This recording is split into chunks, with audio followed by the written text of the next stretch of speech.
Hi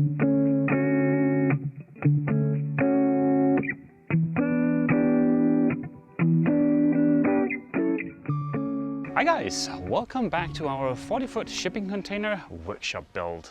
This week we're finally gonna start assembling the CNC. That's the whole reason we've spent the last 5 weeks building this workshop. I started out with an empty 40-foot single-use high cube shipping container. I added windows and framed it out using 2x4s with added steel reinforcements to be able to hoist our CNC up under the ceiling to gain more usable space in the workshop for making bigger fiberglass parts this winter. This week's video is sponsored by Surfshark. More about them a little bit later. If you're wondering why we need a CNC, it is to support our other big DIY project, a 44-foot hurricane-damaged catamaran named Spiffy. This winter I hope to build a new eyebrow, a new fiberglass windshield, and potentially also a hardtop. And we'll also need the CNC to rebuild all of the interior. As is evidenced by the dangling yellow bits up here, we have made some progress this week since the ending of last week's video, so let's get you caught up real quick. I opened up my little drawer where I've been collecting parts for the CNC hoist. At great expense, I purchased these hoisting eyes that are specifically designed for lifting with a sideways load. This one was rated at 5,000 pounds, but as you can see, it was tested with 10,000 pounds. I estimate the CNC will weigh around 300 to 400 pounds.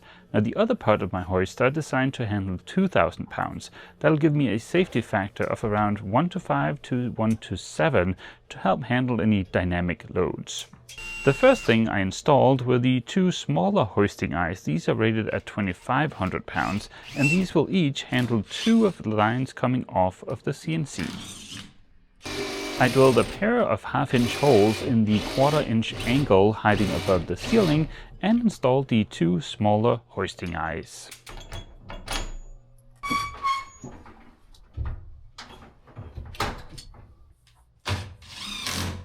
The big beefy hoisting eye I showed you a little bit earlier goes closer to the opening of the container. We'll get back to how all of this hoisting stuff is going to work a little bit later.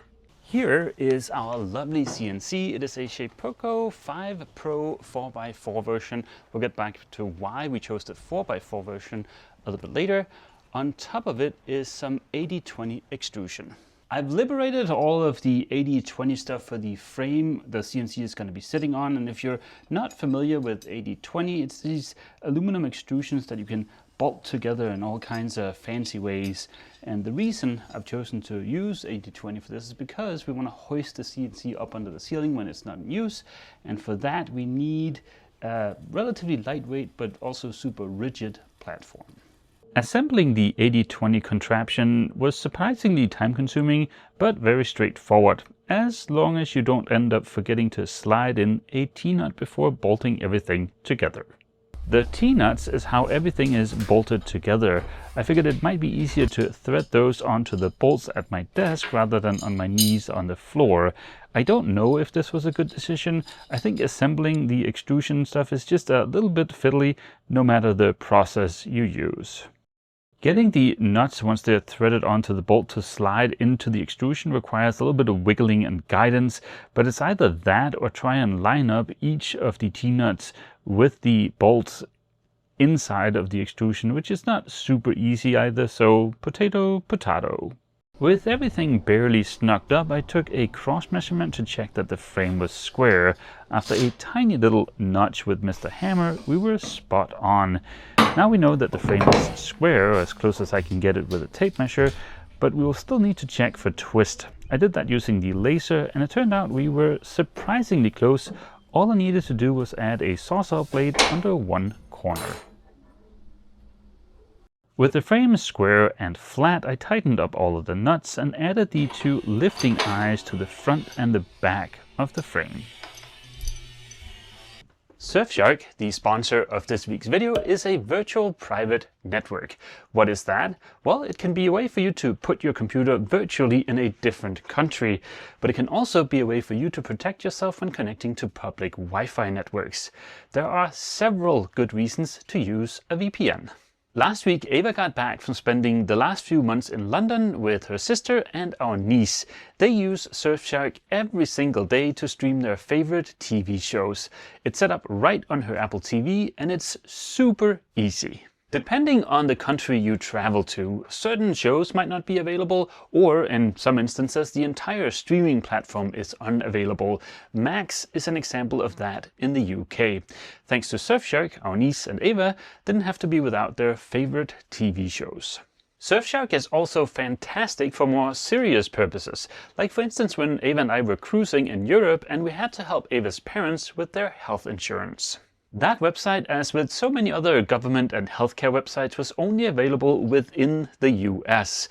The only way we could help Ava's parents was to use Surfshark to virtually put our computer in the US. Go to surfshark.com/saillife or use the code SAILLIFE during checkout to get an extra 4 months of Surfshark VPN. Thank you so much to Surfshark for sponsoring this video. The blocks for our CNC hoist arrived yesterday, which was perfect timing because that will allow us to do a little bit of a load test on the table before we assemble the CNC. These are regular old sailboat blocks. We could have saved a little bit of money by going with a more industrial version, but I figured we were better off spending a little bit extra now, and then we can reuse all of these blocks on the catamaran when we go cruising again. If you're thinking these look really beefy, especially these guys here, you wouldn't be wrong. The big ones here are rated at 5,000 pounds and the smaller ones are rated at, I think, 3,000 pounds. Sticking with the sailboat theme, for actually lifting the table, we're going to be using some double braid and some Dyneema. According to the specs, both of these have an average tensile strength of around 20,000 pounds. That sounds awfully impressive, but at least from what I've read, the working load for a line is often considered to be about 15 to 25% of the average tensile strength. To make sure the table goes up nice and level once we start hoisting, it'd be great to have some turnbuckles on here just to be able to do final bit of adjustments. I forgot to order those, so for a little test we're going to go without them. So if the table looks a little bit wonky when you test it, that's the reason. The big beefy blocks go closer to the opening of the container where all of the load is on one single line. The 8 smaller blocks each handle one corner of the CNC table. For each of these corner lines I'll use Dyneema. It is super strong, has low stretch and is super easy to splice eyes in, which is worth considering when you need to make 8 of them. After having cut each of the lines to length, I marked 50 times the diameter. This is how much of the Dyneema that'll get buried inside of itself when I make the eye splice in what's called a Brummel splice. It is the easiest possible way to make an eye splice, but it only works with Dyneema or double braid with a Dyneema core. You simply lock the eye, then you taper and bury the end. It only takes a few minutes per eye and it is very satisfying. Sooner than you could spell Brummel splice, I had 4 corners of the table hooked up and could do the final adjustments of the hoisting eyes. For the line that will go to the winch and also through the rope clutch, we can't really use Dyneema without a cover, so this is 10mm Dyneema with a polyester cover. I finished one eye with a Flemish eye. This is not a strong eye, but it's a very neat way to finish a line, especially if you want to save some money on fancy Dyneema halyards. With a Brummel eye splice at the other end of the line, we were ready for the little load test. I fetched the blue truck and hooked it up to the line and ever so gently, slowly reversed and the table started lifting. This is looking very promising. As exciting as it would be, I am sure testing the table a little bit closer to the ground might be smarter. The CNC is only around 30 pounds heavier than me, so we're certainly off to a good start. I plan on having one side of the CNC be supported by the wall when it's in use. I'm not planning on running it when it's supported by the hoist. I do need to tweak my little cleats here a little bit so I can raise it and lower it single-handed. This time around I was lucky. Ava was here to lend a hand. Right now the CNC table is temporarily supported by 2 sawhorses. I want to come up with a better leg solution for this end over here. But I also want to make sure that we have headroom underneath the table when it's up. And right now my best bet for table legs is kind of a space hog. This is going to bolt to the bottom of the table, but it takes up quite a bit of space. So I just want to make sure that this is what we want to use and that it's not going to end up with me bumping my noggin. Last night, through a little bit of frantic late night wiring, I made sure that we have a few 20 amp non-GFCI protected outlets over there, because that is what we'll need for the CNC. As is evidenced by the wonderful blinking light here on the battery charger, we do appear to have power. And that means we are finally ready to put together the Shapeoko 5 Pro CNC. That's the whole reason why I've spent the last 5 weeks building this workshop. Santa dropped off 2 giant boxes last week, and I've been dying to tear into them, but it didn't make sense until we had the table ready. Everything inside of the boxes was extremely well packaged and labeled, including this physical implementation of a README file. The Open First box contained the excellent manual that describes the assembly in great detail. There was really nothing complicated about assembling the CNC. It does take a few hours, and it can be helpful to be 2 people for lifting some of the bigger parts. Not that they're super heavy, it's just easier with 2 people. As soon as we got the gantry in place, the CNC started looking actually like, well, CNC. The gantry is also used to ensure that the CNC is nice and square. This is a really satisfying process. Onto the pins until the 4 screws are fully tightened. The work surface is this really cool combination of aluminum extrusion that gets bolted to the frame with a seemingly never-ending amount of screws. I'm not kidding. The instructions specifically mention not to use power tools for this, but it sure is tempting just because of the amount of fasteners. On top of these aluminum extrusions, there are strips of MDF that gets, yep, you guessed it, bolted in place with yet more friction bolts. All of the wiring was either already installed or it came in this wiring harness that made the installation super easy. When I ordered the CNC, I ordered a couple of optional extras. One was some extra work holdy clamp doohickeys. I don't think you can ever have too many of those. And then I also ordered the Bit Zero. This will tell the brain box where your work is located in 3D space, and that's going to make working with the CNC a little bit easier. But we'll get back to this guy, if not later in this video, then in an upcoming video. We are nearing peak excitement here in the workshop. We're so close to getting this thing up and running. The next step is configuration, I think, according to the manual.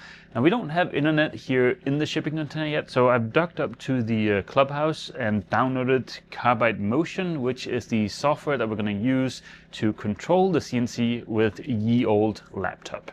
Right now I've got the brain box just here on a cardboard box under the machine.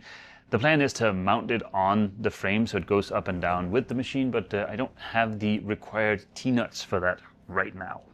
I think maybe when we click that button, we're gonna see the thing move, so... Ooh.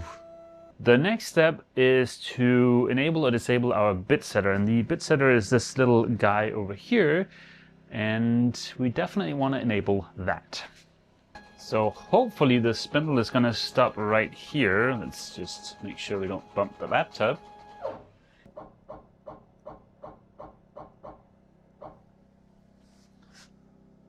I would say that is close enough. It's asking us to choose the spindle for our CNC, and we did upgrade to the 65mm VFD spindle, so we'll select that. I have now been informed by the almighty confuser that our machine should be ready to run. But let's just circle back for a second. Why did we choose this specific CNC? There are 3 or 4 CNCs available here in North America within kind of the same price range with similar capabilities. I think what really sets the Shapeoko from Carbide 3D apart from the rest of them is the community, the documentation / support, and also the fact that Carbide 3D has been around for a really long time. When I say documentation slash support, I don't just mean the assembly manual that comes with the thing that helps you put the machine together. I think something that's potentially even more important is the support you get once you start learning how to actually use your tool. So all the videos put out by Carbide 3D or by other users of the tool, or blog posts, forum posts, or even reaching out directly to the company to get support. That stuff I feel like is super important. The materials we're going to be working with on this machine, so meaning woods, plastics, MDF and foam for mold making this winter, any of the 3 or 4 machines that are available here in North America would be able to process that. Sure, you might say one of them is like a couple of hundredths of a millimeter more accurate or less run out or whatever, but for what we're doing, a couple of hundredths of a millimeter doesn't really matter. What matters a lot more to me is the fact that there's somebody I can reach out to, or a community I can reach out to, somewhere where I can get help when something goes sideways, because I purchased this machine not to tinker with the machine, but to use it to actually make things. So I want as smooth of a learning curve as possible and somewhere to call if things go sideways. The base model of the Shapeoko 5 Pro in the 4x4 version, which is the version we've got here, starts at $3,750. The base version of the machine does not include this guy. This is the optional 65mm VFD controlled spindle. It is a $750 upgrade, and if you don't want to spend that, then you can go a cheaper route. That route involves using a regular wood router, ideally in a corded version, not this battery stuff here, but yeah, this would simply just strap in there instead of the spindle. Without going too much into the weeds and getting too geeky, there are some big upsides to the 65mm spindle. There's also an 85mm spindle upgrade, but that requires 240 volt and it's water cooled, so it's a little bit more of a setup. I think the 65mm is going to be the sweet spot for a lot of people, but what that gets you over the standard option of using a wood router is you get the option for a spindle speed control directly from G-code. You get something that has less run out, is more precise than a standard wood router. You also get much quieter operation and longer lifespan, I believe, and yeah, it's just a beefier, better option. Why did I choose the 4x4 version of the machine, and that's the size of the work area here, when we're in this relatively confined space in the shipping container? Well, I chose this because we need to process 4x8 sheets, and this will allow us to do that with what's called tiling, where you process one end of the sheet and then you push it along, and then you process the other end of the sheet, which is also why there is about 4 feet worth of space here behind the machine, so we can slide that sheet of whatever to let the machine work on the other half. Carbide 3D also makes a 2x2 machine or a 2x4. The 2x4 is of course 4 foot wide and then only 2 foot deep, so half the depth of this machine. Now we could also do tiling with that machine, but we would have to move the sheet multiple times as we're processing it, and that does introduce a slight little chance of mistakes every time, so I figured it was better for us to stick with the 4x4. Over the last few weeks, I've seen a few comments asking why we haven't gone with the Shapeoko Origin, which you may have seen in the videos from the good folks over at Ran Sailing. It is this really cool handheld router with a screen and a camera that kind of guides you through and compensates for your motion. It's pretty cool tech, but it doesn't really do 3D stuff. And a lot of what I'm going to be using this machine for is mold making. And yeah, the Shapeoko Origin just does not do that. So hence, we've chosen to go with a more traditional CNC. We're far from done with the CNC installation here in the shipping container. We still need to do some cable management, get the brain box mounted, get the VFD mounted, figure out the leg situation for the table, and also we right now have the line for the hoist mechanism on this wooden homemade cleat just to get the lines out of the way, so we need to install the winch and the rope clutch here.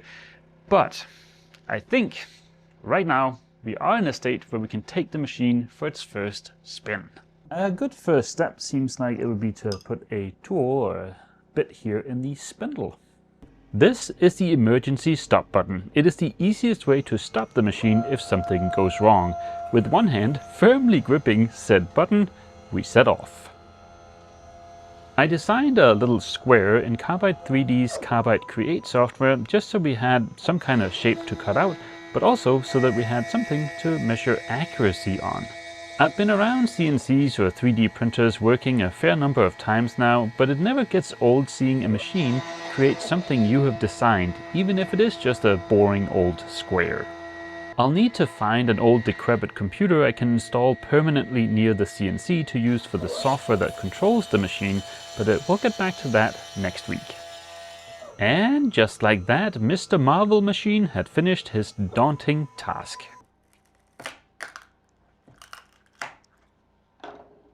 Do you guys know how there are 7 wonders of the world? I am excited to now announce that we can bump that up to 8. I present to you the Square of Awesomeness. 36.74 and 36.75. That is very good. I don't want to cause too much of a mess in here today because the inverter chargers are just hanging there out in the open, sucking in all of the dusty air. So I want to get that covered up before we really start making a mess. But maybe we could do just one more little test. Ah! Okay. Now we know. That's why they're made out of plastic.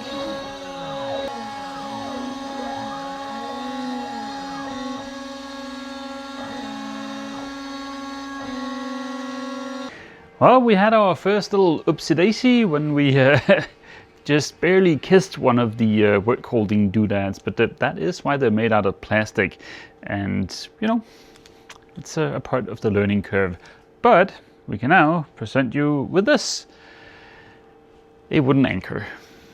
We've had a couple of successful tests of the new tool. I'm very excited, and I'm also very excited. Yep, it's not just me. Yep, I have some plans for the CNC, so stay tuned to see what those are going to be. Yep, and speaking of plans, my plan for next week is to make more of a real-world test and actually use the CNC to make a mold that I'll then use for making a couple of parts for the boat.